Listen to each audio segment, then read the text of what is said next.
আপনি কখনো পাখিদের দেখেছেন? যেভাবে মানুষ তার সন্তানকে জন্ম দেয়, পাখিরাও সন্তানদের জন্ম দেয়। আর যেই তার সন্তান এই সংসারে প্রবেশ করে, সেই পাখি তাকে আগলে রাখে, তার যত্ন করে, ওর জন্য বাসা বানায়, ওর জন্য দূর কোথাও থেকে খাবার নিয়ে আসে, নিজের ঠোঁট দিয়ে ওর মুখে খাবার খাইয়ে দেয়, সবকিছু করে। কিন্তু একটা কাজ পাখি করে, কিন্তু মানুষ কখনোই করে না। যখন পাখি মনে করে যে তার সন্তান বড় হয়ে গেছে, ওকে এবার ওরা শিখতে হবে, নিজেকেই আত্মরক্ষা শিখতে হবে, নিজের খাবার নিজেই খুঁজে আনতে হবে, তো সেই পাখি তার সন্তানকে বাসা থেকে বের করে দেয়।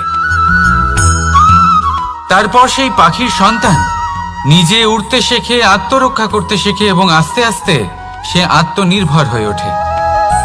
কিন্তু মানুষ কি তার সন্তানের সাথে এটাই করে? কখনোই নয়। মানুষ তার সন্তানকে নিজের সাথে বেঁধে রাখে, সব সময় তার লালন পালনের, তার দেখাশোনার ব্যবস্থা করে রাখে, আর এটাই ভাবেন যে আমি হলাম ওর পালনকর্তা, ওর খেয়াল রাখা তো আমার কর্তব্য। কিন্তু না, এই কাজ করতে করতে উনি আস্তে আস্তে নিজেরই সন্তানের শত্রু হয়ে ওঠেন, তার বিকাশের শত্রু হয়ে ওঠেন। তাই যখন সন্তান বড় হবে তখন অবশ্যই ভালোবাসুন, কিন্তু পাখির মতো কঠোর হওয়াও প্রয়োজনীয়, তবেই তার বিকাশ হবে। ওকে নিজের কষ্ট নিজেকেই সহ্য করতে দিন, শিখতে দিন জীবনের অনুভূতি কেমন, তবেই তার বিকাশ হবে। নয়তো সেই সন্তান আজীবন আপনার জন্য বোঝা হয়ে থাকবে, আর আপনি তার বিকাশের পথে আজীবন বাধা হয়ে থাকবেন। আর আমার মনে হয় না আপনি সেটা চাইবেন, তাই তো? আসুন আমার সাথে ভালোবেসে বলুন, রাধা রাধা।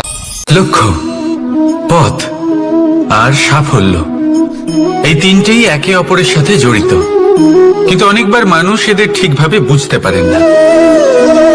তারা ভাবেন যে যেরকম লক্ষ্য হবে সেরকমই পথ হবে, সেই মতোই লক্ষ্য কঠিন হলে পথ কঠিন হবে, লক্ষ্য সরল হলে পথও সরল হবে। যদি আপনাকে আসল সত্যের সাথে অবগত করাই, তাহলে দেখবেন সবকিছুই এর উল্টো। লক্ষ্য নিজের পথ বানায় না, পথ সেটাই যেটা আপনি স্বয়ং নির্বাচন করে আপনি নিজে বানান। সেই অনুসারেই আপনি আপনার লক্ষ্যে পৌঁছতে পারবেন। সেই জন্য জীবনে যখনই লক্ষ্যে পৌঁছানোর পথের বিষয়ে আপনি কোনো সিদ্ধান্ত নেবেন, তাহলে তা ভেবে চিন্তে নেবেন, কারণ এই পথ অত্যন্ত গুরুত্বপূর্ণ। পথ যদি শুভ হয়, তাহলে লক্ষ্য আপনা থেকেই শুভ হয়ে যায়। তাহলে আসুন আমার সাথে ভালোবেসে বলুন, রাধা রাধা। এই সংসারে সাফল্য লাভ করার জন্য জ্ঞানের প্রয়োজন হয়, পরিশ্রমের প্রয়োজন হয়, দৃঢ় নিষ্ঠার প্রয়োজন হয়, নিরন্তর চেষ্টা করা প্রয়োজনীয়। কিন্তু আরো কিছু আছে যা অত্যন্ত প্রয়োজনীয় এবং গুরুত্বপূর্ণ, তা হলো ভালো বন্ধু। তাদের থাকা অত্যন্ত প্রয়োজনীয়। যদি ভালো বন্ধু থাকে, তাহলে সময় এলে তারা ঢাল হয়ে আপনাকে সুরক্ষা করবেন, সময় এলে অস্ত্রের মতো শত্রুকে সংহারও করবেন। যদি তিনি জ্ঞানী হন, তাদের মধ্যে সদ্গুণ থাকে, তাহলে এই সব গুণ আপনার মধ্যেও প্রবেশ করবে। তাহলে সাফল্যের জন্য ভালো বন্ধু পাওয়া অত্যন্ত প্রয়োজনীয়। কিন্তু শুধু বন্ধু কেন, ভালো শত্রুও থাকা প্রয়োজনীয়। এবার আপনি ভাববেন, এ আমি কি বললাম? যদি আপনার জীবনেও ভালো অর্থাৎ শক্তিশালী শত্রু থাকে, তাহলে আপনিও শক্তিশালী হতে থাকবেন। এই শত্রু আপনাকে প্রেরিত করবে আরো বেশি শক্তিশালী হয়ে ওঠার। কখনো কোনো হরিণকে দেখুন, তীব্র গতিতে দৌড়তে থাকে। কেন তীব্র গতিতে দৌড়য়? এই কারণে নয় যে কোথাও তার জন্য মধুর ঘাস অপেক্ষা করে রয়েছে, না, সে এই কারণে তীব্র গতিতে দৌড়য় কারণ সেটা না করলে তার পেছনে একটি সিংহ আছে যে ওকে নিজের ভোজন করে ফেলবে। তাই জীবনে বিপদ, সংকট, এই সবকিছুও হলো অত্যন্ত গুরুত্বপূর্ণ। তার সম্মুখীন হতে শিখুন, আর আমার সাথে ভালোবেসে বলুন, রাধা রাধা। ধৈর্য, এই ধৈর্য কি কোনো গুণ, কোনো অনুভূতি, কোনো দৃষ্টিভঙ্গি? আমার জন্য ধৈর্য এক বাহন। আপনি হয়তো ভাবছেন এই কেমন বাহন? বাহন তো ঘোড়া হতে পারে, হাতি হতে পারে, উটও হতে পারে, কিন্তু ধৈর্যকে বাহন বানানো মানে? চলুন আপনাকে একটা কথা বোঝাই। পৃথিবীতে এমন কোনো বাহন নেই যে তার আরোহীকে আছড়ে ফেলেনি। সেটা উট হোক বা হাতি হোক বা ঘোড়া হোক, চলতে চলতে কখনো নড়বড় করেই বসে। তারপর সেই আরোহী পরে কারোর পায়, তারপর পরে তার নিজের নজরে। কিন্তু ধৈর্যরূপী বাহন কখনো কাউকে ফেলে না, কখনো না। না সেই আরোহী কারোর পায়ে পড়ে, আর না তো নিজের নজরে। কারণ ধৈর্য আপনাকে বিবেক প্রদান করে, বিবেক আপনাকে পরিকল্পনায় সাহায্য করে, আর পরিকল্পনা প্রদান করে আপনাকে শক্তি, আপনার লক্ষ্যের দিকে অগ্রসর হওয়া। বুঝলেন? ধৈর্যকে সঙ্গে রাখুন, নিজেকে আরো ধৈর্যশীল করে তুলুন। এই ধৈর্যের সাহায্যে আরোহণ করে দেখুন কিভাবে এই বাহন আপনাকে আপনার গন্তব্যে পৌঁছে দেবে। রাধা রাধা। সংসারে এমন একটা ভ্রান্ত ধারণা রয়েছে যে সবকিছু ভাগ্যের দ্বারা পাওয়া যায়, কিন্তু ভাগ্য, প্রারব্ধ এ তো সকলের জন্যই সমান হয়। এটা তো ব্যক্তির উপরে নির্ভরশীল হয়, তার আকাঙ্ক্ষার উপরে নির্ভরশীল হয়, বাসনার উপরে নির্ভরশীল হয়, স্বভাবের উপরে নির্ভরশীল হয় যে উনি সেটা নিয়ে কি করেন। দেখুন, এই প্রসাদ কিন্তু সকলকেই দেওয়া হয়, কিন্তু তা গ্রহণ করবেন কিভাবে সেটা ব্যক্তির উপরে নির্ভর করে। আপনাকে এক উদাহরণ দিই। যেমন ধরুন, দুজন মানুষকে আমি একটা করে মাটির ডেলা দিলাম, সেটা নিয়ে তারা কি করবেন? একজন মানুষ তার ছোট ছোট ডেলা বানাবেন আর পথযাত্রীদের ওপরে ছুঁড়ে মারবেন, হাসি ঠাট্টা করবেন, তাদের বস্ত্র নোংরা করে দেবেন, সেটাতেই উনি আনন্দ পাবেন। অন্যদিকে দ্বিতীয় ব্যক্তি সেই মাটির ডেলা দিয়েই নিজের জন্য একটা কুঁড়ে ঘর বানাবেন। সেই কুঁড়ে ঘর যা রোদেতে, বৃষ্টিতে, ঝড়ে তাকে সুরক্ষিত রাখবে। অনুভূতি, এই অনুভূতি বদলাতে শিখুন। এই অনুভূতি অত্যন্ত গুরুত্বপূর্ণ। ভালোবাসাতেও এই অনুভূতি হলো অত্যন্ত গুরুত্বপূর্ণ। ভালোবাসা সে বন্ধুর সাথে হোক, মা বাবার সাথে হোক, ভাই বোনের সাথে হোক, স্ত্রীর সাথে হোক, যে কারোর সাথে হোক। মনে রাখবেন, এই হলো সেই অনুভূতি যা আপনার ভাগ্য নির্ধারণ করে থাকে। তাহলে আসুন আমার সাথে প্রেমের অনুভূতি নিয়ে বলুন, রাধা রাধা।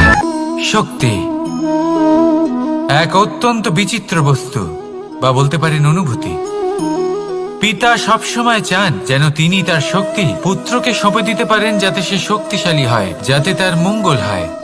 তার পুত্র সবসময় চায় যাতে সে পিতার সেই শক্তি লাভ করে, কিন্তু সেই শক্তি লাভ করার জন্য পুত্র হওয়া যথেষ্ট নয়, যোগ্য পাত্র হতে হয়। আসুন আপনাকে সহজে বোঝাই। যদি আপনি সুপাত্র হন আর আপনাকে শক্তি দেওয়া হয়, তাহলে আপনি সেই শক্তির গুরুত্ব বুঝবেন, কোথায় সেই শক্তি প্রয়োগ করা উচিত সেটা বুঝবেন। আর এটা যেহেতু অর্জন করা শক্তি হবে, সেই শক্তির অপব্যবহার হবে না। কিন্তু যদি এই আপনি কুপাত্র হন আর যদি আপনাকে এই শক্তি দেওয়া হয়, তাহলে কি হবে? দেখতে গেলে এই শক্তি আপনি দান হিসেবে পেয়েছেন, তাই না আপনি এই শক্তির গুরুত্ব বুঝবেন, আর না এর প্রয়োগ আপনি জানবেন। তার অপব্যবহার হওয়া সুনিশ্চিত। তাই যদি আপনি কোনো শক্তি অর্জন করতে চান, তাহলে আগে তার যোগ্য হয়ে উঠুন। পুত্র নয়, পাত্র হয়ে উঠুন। আর আমার সাথে ভালোবেসে বলুন, রাধা রাধা। কথায় আছে, প্রত্যেক পুত্র তার পিতার প্রতিচ্ছবি হয়, আর সমস্ত প্রতিচ্ছবি চায় যেন সে তার অস্তিত্ব প্রাপ্ত করতে পারে। পুত্র চায় সে যেন তার পিতার মতো হয়, বা কখনো কখনো তার থেকেও শ্রেষ্ঠ হয়। সেটা কোনো অনুচিত ব্যাপার নয়। অনুচিত তখন হয় যখন পুত্র নিজের পিতার মতো হবার স্বপ্ন পূরণ করতে গিয়ে বা তার থেকেও শ্রেষ্ঠ হওয়ার স্বপ্ন পূরণে অনুচিত পথের আশ্রয় নেয়। কারণ তারপরে সে তার পিতার গুণগুলি আত্মসাৎ করতে চায় না। সে শুধুই এটা চায় যে সংসারের চোখে যেন আমি শ্রেষ্ঠ প্রমাণিত হই। এটা অনুচিত।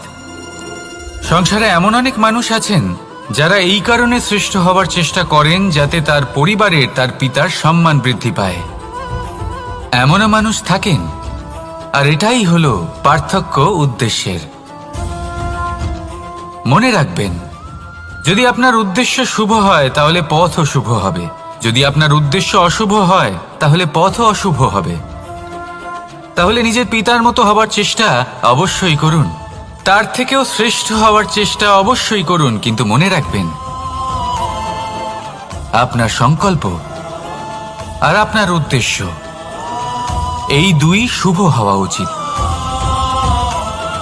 তাহলে আসুন আর আমার সাথে ভালোবেসে বলুন, রাধা রাধা। শক্তি শক্তি অর্জন করা এতটা কঠিন নয় যতটা শক্তি লাভ করার পরে সেই শক্তি সামলানো কঠিন হয়। কারণ যেই মানুষ শক্তি লাভ করে তার মনে গর্ববোধ জন্মায়, জন্মায় অহংকার, জন্মায় জেদ। তাই শক্তি প্রাপ্ত করার সাথে বিনম্র থাকাও অত্যন্ত আবশ্যক। আর এটা আমাদের শেখা উচিত বৃক্ষের থেকে। বৃক্ষ যা আমাদের ফল দেয়, বৃক্ষ যা যত ফল দেয় ততটাই ঝুঁকে যায়। আমরা পাথর মারি ওই বৃক্ষের থেকে ফল প্রাপ্ত করার জন্য। সেই পাথরের মার সহ্য করেও বৃক্ষ আমাদের ফল দেয়। কোনো গর্ববোধ নেই, কোনো অহংকার বোধ নেই, আর সেই জন্য এই বৃক্ষের পুজো করা হয়। এটাই হলো মাহাত্ম্য শক্তির সাথে বিনম্রতার। যদি এই শক্তি সৃজন করে থাকে, সাহায্য করে থাকে, সম্বল হয়ে থাকে, তবেই সেই শক্তি উপযুক্ত। আর নয়তো সেই শক্তি একদিন আপনাকে আসক্ত অবশ্যই করবে। তাহলে শক্তি অবশ্যই অর্জন করুন, কিন্তু তার সাথে সেই শক্তি সামলানোর মতো বিবেকও আপনাকে অবশ্যই জাগ্রত করতে হবে। তাহলে আসুন আমার সাথে ভালোবেসে বলুন, রাধা রাধা। অহংকার অত্যন্ত বলশালী হয়। এই অহংকার মানুষকে কখনো নত হতে দেয় না। অদ্ভুত ব্যাপার, এই অহংকার যা মানুষকে কখনো নত হতে দেয় না, সেটাই তার পতনের কারণও হয়ে দাঁড়ায়। যেখানে মানুষ এটা ভাবতে শুরু করে যে শুধুমাত্র সেই যোগ্য, সেখান থেকেই তার পতনের আরম্ভ। ঠিক কিনা?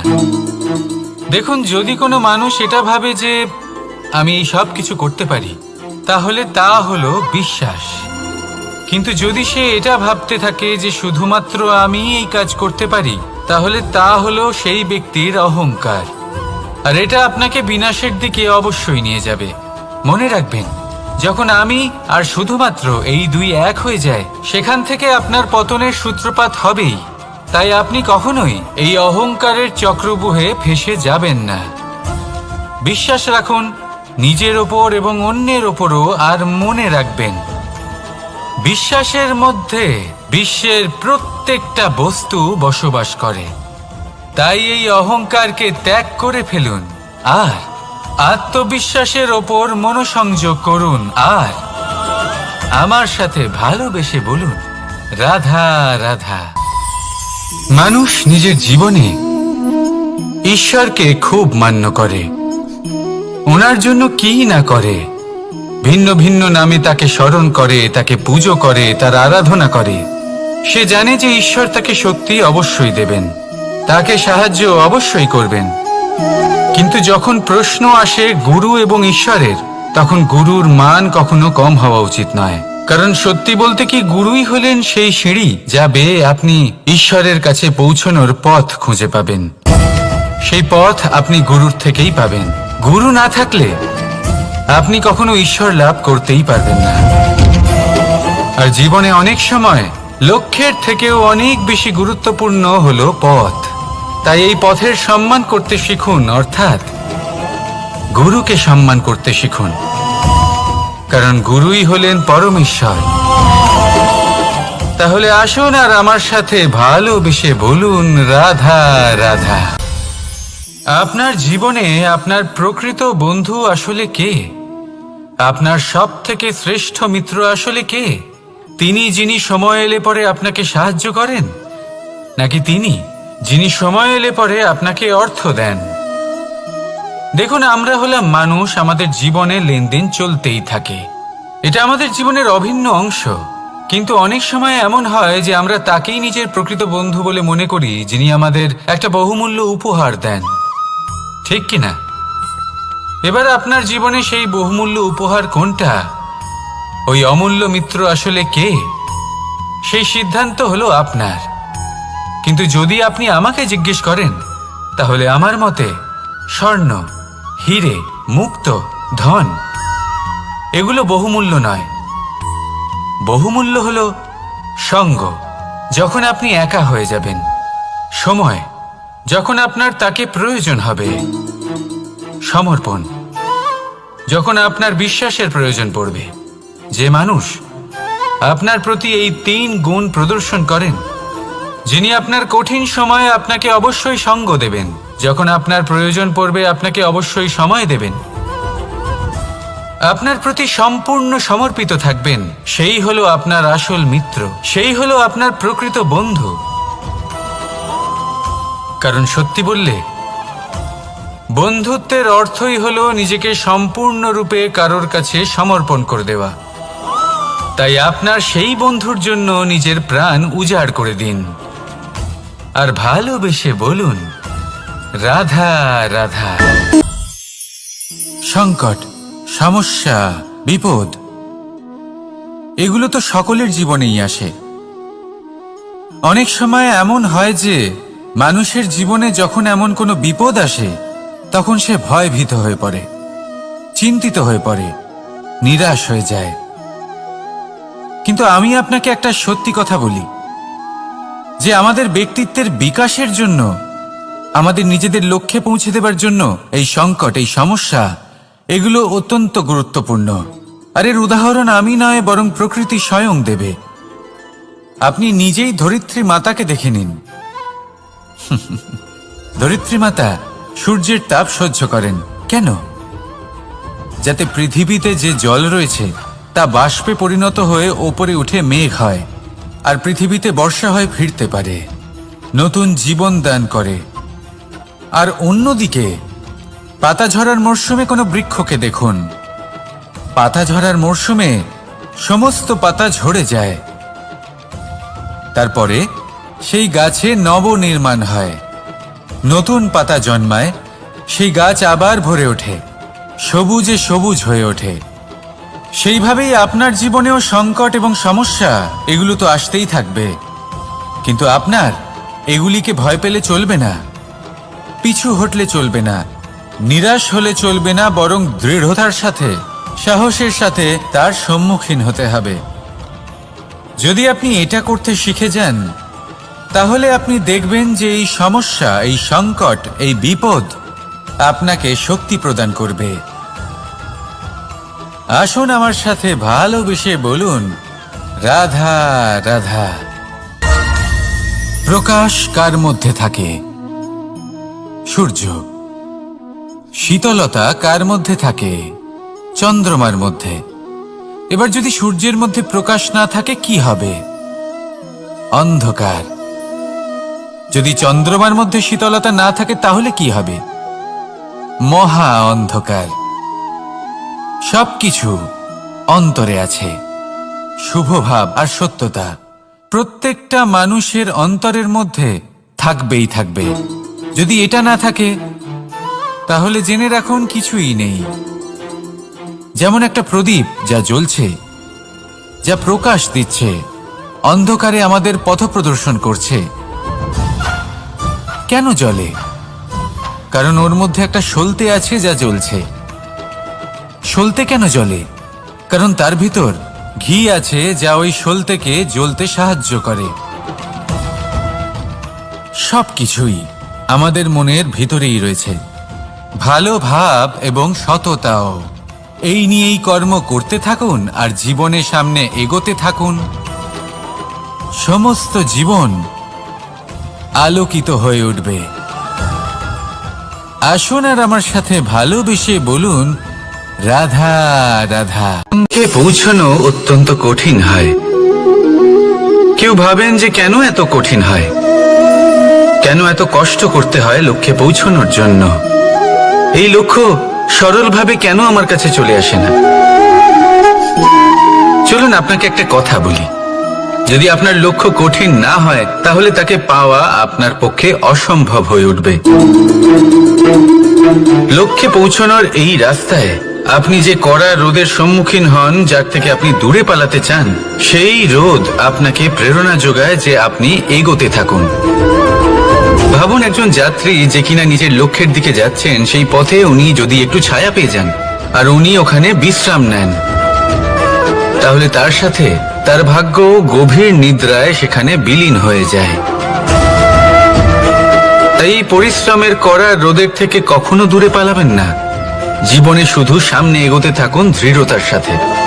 আর লক্ষ্য সরল হোক, কঠিন হোক বা অত্যাধিক কঠিন হোক, একটা কথা মনে রাখবেন, যে জীবনের লক্ষ্যে পৌঁছতে পেরেছে সে লক্ষ্য প্রাপ্তির জন্য আফসোস কখনোই করে না। রাধা রাধা। এই সংসারে সাফল্য লাভ করার জন্য জ্ঞানের প্রয়োজন হয়, পরিশ্রমের প্রয়োজন হয়, দৃঢ় নিষ্ঠার প্রয়োজন হয়, নিরন্তর চেষ্টা করা প্রয়োজনীয়। কিন্তু আরো কিছু আছে যা অত্যন্ত প্রয়োজনীয় এবং গুরুত্বপূর্ণ। তা হলো ভালো বন্ধু। তাদের থাকা অত্যন্ত প্রয়োজনীয়। যদি ভালো বন্ধু থাকে তাহলে সময় এলে তারা ঢাল হয়ে আপনাকে সুরক্ষা করবেন। সময় এলে অস্ত্রের মতো শত্রুকে সংহারও করবেন। যদি তিনি জ্ঞানী হন, তাদের মধ্যে সদ্গুণ থাকে, তাহলে এই সব গুণ আপনার মধ্যেও প্রবেশ করবে। তাহলে সাফল্যের জন্য ভালো বন্ধু পাওয়া অত্যন্ত প্রয়োজনীয়। কিন্তু শুধু বন্ধু কেন, ভালো শত্রুও থাকা প্রয়োজনীয়। এবার আপনি ভাববেন, এ আমি কি বললাম? যদি আপনার জীবনেও ভালো অর্থাৎ শক্তিশালী শত্রু থাকে, তাহলে আপনিও শক্তিশালী হতে থাকবেন। এই শত্রু আপনাকে প্রেরিত করবে আরো বেশি শক্তিশালী হয়ে ওঠার। কখনো কোনো হরিণকে দেখুন, তীব্র গতিতে দৌড়তে থাকে। কেন তীব্র গতিতে দৌড়য়? এই কারণে নয় যে কোথাও তার জন্য মধুর ঘাস অপেক্ষা করে রয়েছে, না। সে এই কারণে তীব্র গতিতে দৌড়য় কারণ সেটা না করলে তার পেছনে একটি সিংহ আছে যে ওকে নিজের ভোজন করে ফেলবে। তাই জীবনে বিপদ, সংকট, এই সবকিছুও হলো অত্যন্ত গুরুত্বপূর্ণ। তার সম্মুখীন হতে শিখুন আর আমার সাথে ভালোবেসে বলুন, রাধা। লক্ষ্যে পৌঁছানো অত্যন্ত কঠিন হয়। কেউ ভাবেন যে কেন এত কঠিন হয়, কেন এত কষ্ট করতে হয় লক্ষ্যে পৌঁছানোর জন্য? এই লক্ষ্য সরলভাবে কেন আমার কাছে চলে আসে না? চলুন আপনাকে একটা কথা বলি, যদি আপনার লক্ষ্য কঠিন না হয় তাহলে তাকে পাওয়া আপনার পক্ষে অসম্ভব হয়ে উঠবে। লক্ষ্যে পৌঁছানোর এই রাস্তায় আপনি যে কড়া রোদের সম্মুখীন হন, যার থেকে আপনি দূরে পালাতে চান, সেই রোদ আপনাকে প্রেরণা যোগায় যে আপনি এগোতে থাকুন। ভাবুন একজন যাত্রী যে কিনা নিজের লক্ষ্যের দিকে যাচ্ছেন, সেই পথে উনি যদি একটু ছায়া পেয়ে যান আর উনি ওখানে বিশ্রাম নেন, তাহলে তার সাথে তার ভাগ্য গভীর নিদ্রায় সেখানে বিলীন হয়ে যায়। তাই এই পরিশ্রমের করা রোদের থেকে কখনো দূরে পালাবেন না। জীবনে শুধু সামনে এগোতে থাকুন দৃঢ়তার সাথে। আর লক্ষ্য সরল হোক, কঠিন হোক বা অত্যাধিক কঠিন হোক, একটা কথা মনে রাখবেন, যে জীবনের লক্ষ্যে পৌঁছতে পেরেছে সে লক্ষ্য প্রাপ্তির জন্য আফসোস কখনোই করে না। রাধা রাধা। ধৈর্য, এই ধৈর্য কি কোনো গুণ, কোনো অনুভূতি, কোনো দৃষ্টিভঙ্গি? আমার জন্য ধৈর্য এক বাহন। আপনি হয়তো ভাবছেন, এ কেমন বাহন? বাহন তো ঘোড়া হতে পারে, হাতি হতে পারে, উটও হতে পারে, কিন্তু ধৈর্যকে বাহন বানানো মানে? চলুন আপনাকে একটা কথা বোঝাই। পৃথিবীতে এমন কোনো বাহন নেই যে তার আরোহীকে আছড়ে ফেলেনি। সেটা উট হোক বা হাতি হোক বা ঘোড়া হোক, চলতে চলতে কখনো নড়বড় করেই বসে। তারপর সেই আরোহী পড়ে কারোর পায়, তারপর পড়ে তার নিজের নজরে। কিন্তু ধৈর্যরূপী বাহন কখনো কাউকে ফেলে না, কখনো না। না সেই আরোহী কারোর পায়ে পড়ে আর না তো নিজের নজরে। কারণ ধৈর্য আপনাকে বিবেক প্রদান করে, বিবেক আপনাকে পরিকল্পনায় সাহায্য করে, আর পরিকল্পনা প্রদান করে আপনাকে শক্তি, আপনার লক্ষ্যের দিকে অগ্রসর হওয়া। বুঝলেন? ধৈর্যকে সঙ্গে রাখুন, নিজেকে আরো ধৈর্যশীল করে তুলুন। এই ধৈর্যের সাহায্যে আরোহণ করে দেখুন কিভাবে এই বাহন আপনাকে আপনার গন্তব্যে পৌঁছে দেবে। রাধা রাধা। সংসারে এমন একটা ভ্রান্ত ধারণা রয়েছে যে সবকিছু ভাগ্যের দ্বারা পাওয়া যায়, কিন্তু ভাগ্য, প্রারব্ধ এ তো সকলের জন্যই সমান হয়। এটা তো ব্যক্তির উপরে নির্ভরশীল হয়, তার আকাঙ্ক্ষার উপরে নির্ভরশীল হয়, বাসনার উপরে নির্ভরশীল হয়, স্বভাবের উপরে নির্ভরশীল হয় যে উনি সেটা নিয়ে কি করেন। দেখুন, এই প্রসাদ কিন্তু সকলকেই দেওয়া হয়, কিন্তু তা গ্রহণ করবেন কিভাবে সেটা ব্যক্তির উপরে নির্ভর করে। আপনাকে এক উদাহরণ দিই। যেমন ধরুন, দুজন মানুষকে আমি একটা করে মাটির ডেলা দিলাম, সেটা নিয়ে তারা কি করবেন? একজন মানুষ তার ছোট ছোট ডেলা বানাবেন আর পথযাত্রীদের ওপরে ছুঁড়ে মারবেন, হাসি ঠাট্টা করবেন, তাদের বস্ত্র নোংরা করে দেবেন, সেটাতেই উনি আনন্দ পাবেন। অন্যদিকে দ্বিতীয় ব্যক্তি সেই মাটির ডেলা দিয়েই নিজের জন্য একটা কুঁড়ে ঘর বানাবেন। সেই কুঁড়ে ঘর যা রোদেতে, বৃষ্টিতে, ঝড়ে তাকে সুরক্ষিত রাখবে। অনুভূতি, এই অনুভূতি বদলাতে শিখুন। এই অনুভূতি অত্যন্ত গুরুত্বপূর্ণ। ভালোবাসাতেও এই অনুভূতি হলো অত্যন্ত গুরুত্বপূর্ণ। ভালোবাসা সে বন্ধুর সাথে হোক, মা বাবার সাথে হোক, ভাই বোনের সাথে হোক, স্ত্রীর সাথে হোক, যে কারোর সাথে হোক। মনে রাখবেন, এই হলো সেই অনুভূতি যা আপনার ভাগ্য নির্ধারণ করে থাকে। তাহলে আসুন আমার সাথে প্রেমের অনুভূতি নিয়ে বলুন, রাধা রাধা। লক্ষ্য, পথ আর সাফল্য, এই তিনটেই একে অপরের সাথে জড়িত, কিন্তু অনেকবার মানুষ এদের ঠিকভাবে বুঝতে পারেন না। তারা ভাবেন যে যেরকম লক্ষ্য হবে সেরকমই পথ হবে, সেই মতোই লক্ষ্য কঠিন হলে পথ কঠিন হবে, লক্ষ্য সরল হলে পথও সরল হবে। যদি আপনাকে আসল সত্যের সাথে অবগত করাই, তাহলে দেখবেন সবকিছুই এর উল্টো। লক্ষ্য নিজের পথ বানায় না, পথ সেটাই যেটা আপনি স্বয়ং নির্বাচন করে আপনি নিজে বানান। সেই অনুসারেই আপনি আপনার লক্ষ্যে পৌঁছতে পারবেন। সেই জন্য জীবনে যখনই লক্ষ্যে পৌঁছানোর পথের বিষয়ে আপনি কোনো সিদ্ধান্ত নেবেন, তাহলে তা ভেবে চিন্তে নেবেন, কারণ এই পথ অত্যন্ত গুরুত্বপূর্ণ। পথ যদি শুভ হয়, তাহলে লক্ষ্য আপনা থেকেই শুভ হয়ে যায়। তাহলে আসুন আমার সাথে ভালোবেসে বলুন, রাধা রাধা। ভাগ্য আর কর্ম, এই দুই এমন শব্দ যাকে ঘিরে সমগ্র সংসার। কেউ বলে আমার ভাগ্যে এটা ছিল না, যা পেলে আমার জীবন অন্যরকম হতো। কেউ বলে আমার গত জন্মের কর্ম নিশ্চয়ই এমন ছিল, যে কারণে এই জন্মে এরকম ভাগ্য পেয়েছি আমি। এইসব বাদ দিন আর একবার শান্ত চিত্তে ভাবুন। আপনি বুঝতে পারবেন যে ভাগ্য আর কর্ম এই দুই এই জন্মের। তফাৎ শুধুমাত্র এটাই যে যদি ভাগ্যের কথা বলা হয়, তাহলে আপনি এই ভাগ্যের থেকে যত বেশি আশা করবেন, তত বেশি নিরাশ হবেন আপনি, কারণ এই আশা আপনাকে কর্ম করা থেকে আটকায়।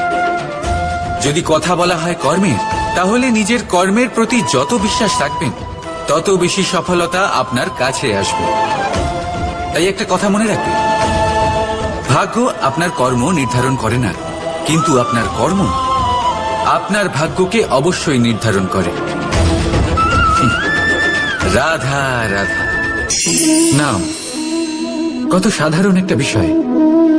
প্রত্যেক মানুষ যে জন্ম নেয়, তাকে একটা নাম দেওয়া হয়, যা সে পেয়ে থাকে তার মাতা পিতার দ্বারা, না হলে তার গুরুর দ্বারা, বা কোনো আত্মীয়ের দ্বারা, বা কোনো কাছের মানুষের দ্বারা।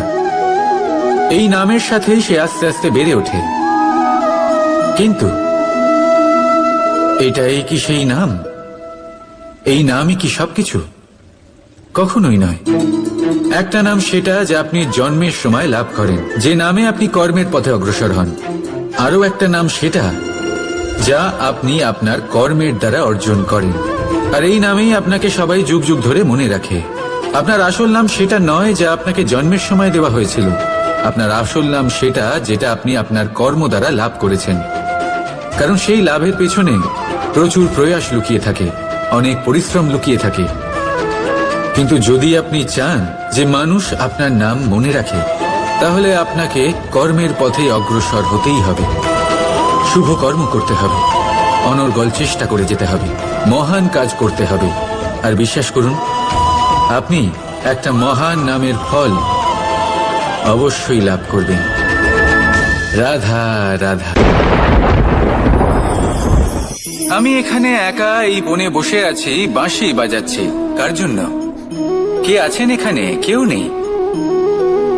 আমার প্রজা, আমার রাজ্য, আমার পরিবার আমার থেকে অনেক দূরে আছেন। আমি এখানে একা এই বনে বসে এই আকাশের এই রঙের, গাছের এই সব ফলের, মাটির সুবাসের আনন্দ উপভোগ করছি। কেন? আমি হলাম দ্বারকাধীশ। এমন কি রাজকীয় বা ভৌতিক সুখ রয়েছে যে আমি ওখানে পেতে পারি না? সবকিছুই পেতে পারি, তাও এখানে বনে একা বসে আছি। কোন সুখ খুঁজে চলেছি? একা থাকার সুখ। আমরা প্রত্যেকদিন অনেক মানুষের সাথে, চিন্তাধারার সাথে, কর্মের সাথে, পরিস্থিতির সাথে, সুখ দুঃখের দ্বারা বেষ্টিত থাকি। জীবনের এই চক্রে আমরা জড়িয়ে পড়তে থাকি। যতই আমরা এই সমস্যার সমাধান করি, আমরা ততই এতে জড়িয়ে পড়ি। আমরা এতটাই জড়িয়ে পড়ি যে যখন আমরা আয়নায় নিজেদের দেখি, তখন আমরা নিজেদের চিনতেই পারি না। এমন মনে হয় যেন আমরা নিজেদের হারিয়ে ফেলেছি। সেই জন্য প্রত্যেক দিন আপনি কিছু সময় নিজের সাথে কাটান একান্তে। এটা অত্যন্ত আবশ্যক।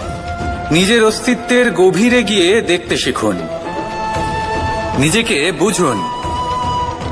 অদ্ভুত শান্তির অনুভূতি হবে। যেমন এই বায়ু, এই বৃক্ষ, এই পুষ্প, এই নিসর্গ, এদের মতো আপনিও কখনো একলা হতে শিখুন। কখনো নিসর্গের একটা অংশ হয়ে দেখুন। এই মন প্রসন্ন হয়ে বলবে রাধা। একবার একটা শেয়াল বনে বিচরণ করছিল। ও একটা ছোট্ট শাবক দেখতে পেল। ও ভাবলো আজ একেই আমি খাবার হিসেবে গ্রহণ করব। আশেপাশে দেখলো কেউ দেখছে না তো, কেউ ছিল না। আর সেই শাবকের ওপর আক্রমণ করল, যা হলো একটা ঘোর অপরাধ। বনের নিয়ম অনুসারে আপনি কখনোই শাবকের ওপর আক্রমণ করতে পারেন না। তারপর এই খবরটা যখন রাজা সিংহ জানতে পারলেন, সভার আয়োজন করলেন। কিন্তু সেখানে শেয়াল বলল, আমি তো এরকম কিছু করিনি। কিন্তু যদি আপনি এরকম বলেন, কোনো প্রমাণ দিন, এর কোনো সাক্ষী আছে?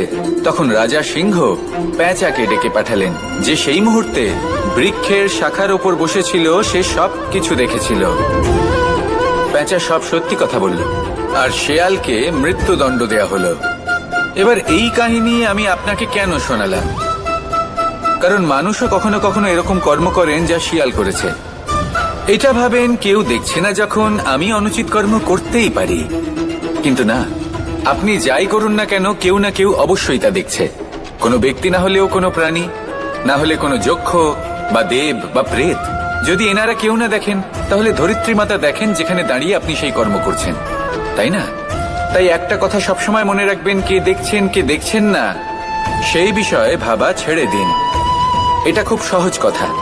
আপনি যদি উচিত কর্ম করেন, উচিত ফল পাবেন। যদি অনুচিত কর্ম করেন, তাহলে আপনি অনুচিত ফল অবশ্যই পাবেন।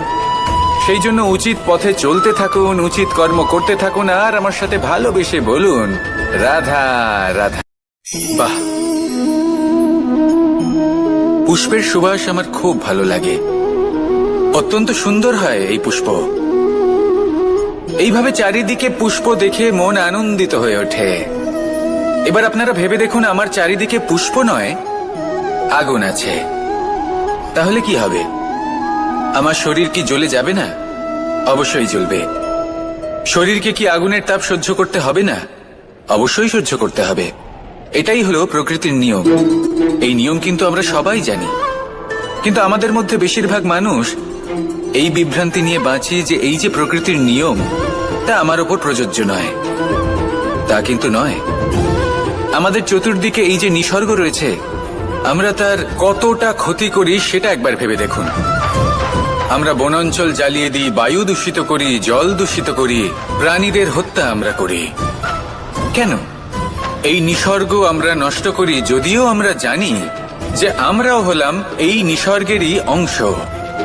এবার দেখুন, শরীরের কোনো অংশে যদি আগুন ধরান, আস্তে আস্তে সমস্ত শরীরও জ্বলে যাবে। সেইভাবেই নিসর্গ যদি নষ্ট হয়ে যায়, তাহলে মনুষ্য জাতিও নষ্ট হয়ে যাবে। তাই এই যে নিসর্গ আপনি দেখছেন, এই পুষ্প, এই বৃক্ষ, বায়ু, জল, এদের সকলকে রক্ষা করুন, নষ্ট নয়। মনে রাখবেন, যদি নিসর্গ থাকে মানুষ থাকবে, যদি নিসর্গ থাকে তাহলেই জীবন থাকবে। আসুন আমার সাথে ভালোবেসে বলুন, রাধা রাধা। কারই না পছন্দ বলুন তো? অত্যন্ত সুস্বাদু হয় এই মধু, মিষ্টি খেতে হয় এবং তা শক্তিও প্রদান করে, এবং প্রত্যেকটি মিষ্টি পদার্থের মতোই এতেও খুব তাড়াতাড়ি পিঁপড়ে ধরে যায়। অন্যদিকে যদি নুনকে দেখি, তাহলে বছরের পর বছর রাখলেও এতে পিঁপড়ে ধরে না। এবার যদি কথা বলি বন্ধুত্বের, তাহলে বন্ধুত্ব নুনের মতো হওয়া উচিত, মধুর মতো নয়। যারা সামনে এলে শুধুমাত্র মধুর মধুর কথা বলবে, পরে এতে পিঁপড়ে ধরে যাবে। এটা নুনের মতো হওয়া উচিত। প্রকৃত বন্ধু হলো সে যে সময় এলে পরে আপনার সামনে আপনার প্রকৃত সত্য তুলে ধরবে, তা সে যতই কঠিন হোক না কেন। আপনার দোষ, আপনার অপগুণ, আপনার খামতি আপনাকে বলতে পারবে, যাতে আপনি সেগুলো শুনে মেনে নিয়ে তারপর নিজেকে শুধরোতে পারেন। এটাই হলো প্রকৃত বন্ধুত্ব। কখনো নিজের জীবনের আশেপাশে মন দিয়ে দেখবেন, অনেক সময় এমন মানুষ থাকেন, অনেক বন্ধু থাকেন, যাদের দেখে আমাদের মনে হয় যে এনারা খুব কঠোর, এনাদের কথা খুব কটু। কিন্তু বেশিরভাগ এমন মানুষের মনটা যদি বুঝতে পারেন, তাহলে দেখবেন তাতে কোনো মালিন্য নেই। এনাদের মন অত্যন্ত পবিত্র হয়। যদি আপনার জীবনেও এমন কোনো ব্যক্তি থেকে থাকে, এমন বন্ধু থাকে, তাহলে তাদের আগলে রাখুন আর আমার সাথে ভালোবেসে বলুন, রাধা রাধা। যতক্ষণ আমরা এই সংসারে জীবিত, ততক্ষণ আমাদের সাথে সবকিছু থাকে। আমাদের ধন, সুখ স্বাচ্ছন্দ্য, আমাদের মিত্রগণ, আমাদের পরিবার, এই সমাজ, এই সবকিছু আমাদের সাথে থাকে। যেদিন আমরা এই সংসারকে ত্যাগ করব, এদের মধ্যে কেউ আমাদের সাথে যাবে না। না ধন, না স্বাচ্ছন্দ্য, না সম্পত্তি। এই সকল মানুষ, এই সমাজ, এরা শুধুমাত্রই শ্মশান পর্যন্ত আমাদের সাথে থাকতে পারবেন। তারপরে যদি আমাদের সাথে কিছু যেতে পারে, তাহলে তা শুধুই আমাদের ধর্ম। আর এই সংসারে আমরা নিজেদের যে সুনাম রেখে যাই, সেটা সম্ভব শুধুমাত্র কর্মের দ্বারা। সেই জন্য সংসারে যতদিন পর্যন্ত জীবিত আছেন, যদি কিছু অর্জন করতে চান, তাহলে ধর্ম অর্জন করুন, ধর্মের বিষয়ে স্পষ্টতা অর্জন করুন এবং কর্ম অর্জন করুন। এটাই হবে আপনার অতীত এবং এটাই হবে আপনার ভবিষ্যৎ, এবং এটাই সকলকে প্রেরণা প্রদান করবে। আসুন আমার সাথে ভালোবেসে বলুন, রাধা রাধা। কোনো যাত্রায় যাব বলে মনে করি, তখনই আমরা প্রস্তুত থাকি আসন্ন বিপদের জন্য বা সংকটের জন্য। যেমন যদি আমাদের মনে হয় যে আজকের পরিবেশ খুব ঠান্ডা হবে, তাহলে আমরা গরম বস্ত্র ধারণ করি বা সেটাকে সাথে নিয়ে যাই। যদি মনে হয় যে বৃষ্টি হতে পারে বা বৃষ্টি হয়ে চলেছে, আমরা দেখছি, তাহলে আমরা একটা ছাতা সাথে নিয়ে নিই। আমরা প্রস্তুত থাকতে চাই এবং এটাই উচিত, এবং সেই কারণেই আমরা যাত্রায় সাফল্য লাভ করি। কিন্তু যদি আমরা কথা বলি জীবনযাত্রা নিয়ে, যা কিনা সব থেকে বেশি গুরুত্বপূর্ণ, তাহলে তার জন্য আমরা পূর্ণরূপে প্রস্তুত থাকি না। আশেপাশের মানুষ, এই সমাজ, আমাদের সাথী, আমাদের মিত্ররা যে কোনো মুহূর্তে বদলে যেতে পারেন। সেই জন্য আমরা নিজেদেরকে কখনো সাবধান করি না, কখনোই নিজেদের প্রস্তুত করি না। আমাদের এটা কখনোই মনে হয় না যে এরকম হতে পারে, আর সেই কারণেই শেষে গিয়ে আমরা অত্যন্ত দুঃখ পাই। একটা অমূল্য শিক্ষা আছে যেটা আমাদের লাভ করা উচিত, সতর্ক থাকা উচিত। এই জীবনযাত্রার জন্য শুধুমাত্র এই পরিবেশের বিষয়ে তথ্য সংগ্রহ করা বা তাকে অনুমান করা, এটুকু হলেই চলবে না। আমাদের আশেপাশের মানুষজনকে দেখতে হবে, তাদের স্বভাব, পরিস্থিতির ওপর নজর রাখতে হবে। যখন তারা রং পাল্টাচ্ছেন, নজর রাখতে হবে, তা অত্যন্ত আবশ্যক। পরিবর্তন আপনার জীবনে অবশ্যম্ভাবী, সঠিকভাবে তার সম্মুখীন হন। আসুন আমার সাথে ভালোবেসে বলুন, রাধা। এই সংসারের সব থেকে বড় সুখ কি? কেউ বলবেন নিজের লক্ষ্য প্রাপ্ত করা, কেউ বলবেন ধন উপার্জন করা, কেউ বলবেন নিদ্রাই সব থেকে বড় সুখ, কেউ বলবেন রাজ্য লাভ করা, আবার কেউ বলবেন মাতার হাত থেকে খাবার খাওয়া, আদি ইত্যাদি। কিন্তু যদি সত্যি কথা বলি, এই সংসারের সব থেকে বড় সুখ হলো সেবা করা। কখনো কাউকে সেবা করে দেখুন। এই সেবা দ্বারা অন্য কোনো মানুষের আশীর্বাদ লাভ করাতেই সুখ রয়েছে। আপনার সেবা ভাব দ্বারা যখন কোনো মানুষ নিজের অন্তরাত্মা থেকে আপনাকে আশীর্বাদ করে, তার থেকে বড় সুখ আর কিছুই নেই। কারণ প্রত্যেক মানুষের মধ্যে ঈশ্বর বাস করেন। নরের সেবাই হলো নারায়ণের সেবা। নিষ্কাম সেবা করাই হলো সব থেকে বড় সুখ। তাই নিজের অন্তরে সেবার এই ভাব জাগ্রত করুন। যে সুখের কথা আমি বলছি সেই সুখ অনুভব করেই দেখুন। এই মন সুপ্রসন্ন হয়ে বলবে, রাধা রাধা।